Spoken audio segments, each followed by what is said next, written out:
আসসালামু আলাইকুম। আমার হাতে যে ফোনটা দেখতেছেন এই ফোনটার model Samsung Galaxy A33 5G। ফোনটার মূলত সমস্যা হ্যাং লোগো, পাওয়ার অন হয় না। তো এটা সিপিইউ রিবলিং করে দেখাবো এবং ফুল ভিডিও আপনাদেরকে দেখাবো। তো সুন্দর করে কাটিং করে নিলাম এবং থার্মাল যে টেপটা থাকে টেপটা তুলে ফেললাম। তো এই হচ্ছে থার্মাল টেপ, এটাও থার্মাল টেপ।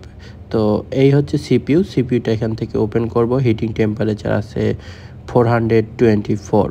তো এই হচ্ছে সিপিইউ ওপেন করে নিলাম, ফ্লাক্স পেজ দিয়ে নিচ্ছি এবং সোল্ডারিং উইক দিয়ে ক্লিন অ্যান্ড ক্লিয়ার করে যে এক্সট্রা লিডগুলি থাকে লিডগুলি এখান থেকে সুন্দর করে রিমুভ করে দিব এবং হোয়াইটগুলো এখান থেকে সম্পূর্ণরূপে ক্লিন অ্যান্ড ক্লিয়ার করে ফেলবো সোল্ডারিং আয়রন প্লাস ওয়্যার দিয়ে। তো এনসি থিনার দিয়ে ক্লিন অ্যান্ড ক্লিয়ার করলাম। এই হচ্ছে সিপিইউতে প্রচুর পরিমাণে হোয়াইটগুলো আছে, হোয়াইটগুলো সুন্দর করে রিমুভ করে দিচ্ছি, এই যে কাটিং করে দিলাম। তো এই হচ্ছে হোয়াইটগুলো, এই হোয়াইটগুলোগুলি একটু সঠিকভাবে রিমুভ করা লাগে।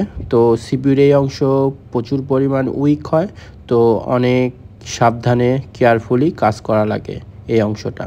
তো সোল্ডারিং উইক দিয়ে সুন্দর করে সিপিইউর যে এক্সট্রা লিড থেকে রিমুভ করে দিলাম। তো এখন সিপিইউটা রিভলভ করব। যে সোল্ডারিং পেস্টটা ইউজ করতেছি এটা টেম্পারেচার 183 টেম্পারেচার। তো এই হচ্ছে রিভলভ করতেছি, দেখেন একদম সুন্দর করে একদম পারফেক্টভাবে রিভলভ হয়ে গেল সিপিইউটা। তো এখন দেখাচ্ছি কতটা পারফেক্ট হয়েছে। তো এই হচ্ছে সিপিইউ।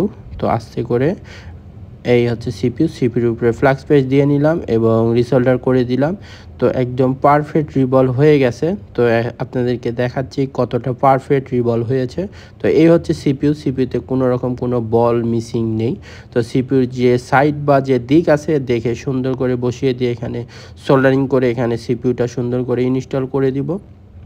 তো ইনস্টল কমপ্লিট। তো এই হচ্ছে মাদারবোর্ড, যে মাদারবোর্ডে সিপিইউ রিভলভ করলাম স্যামসাং গ্যালাক্সি A33 5G। তো এই ফোনগুলি বেশিরভাগই এখন হ্যাং প্রবলেম।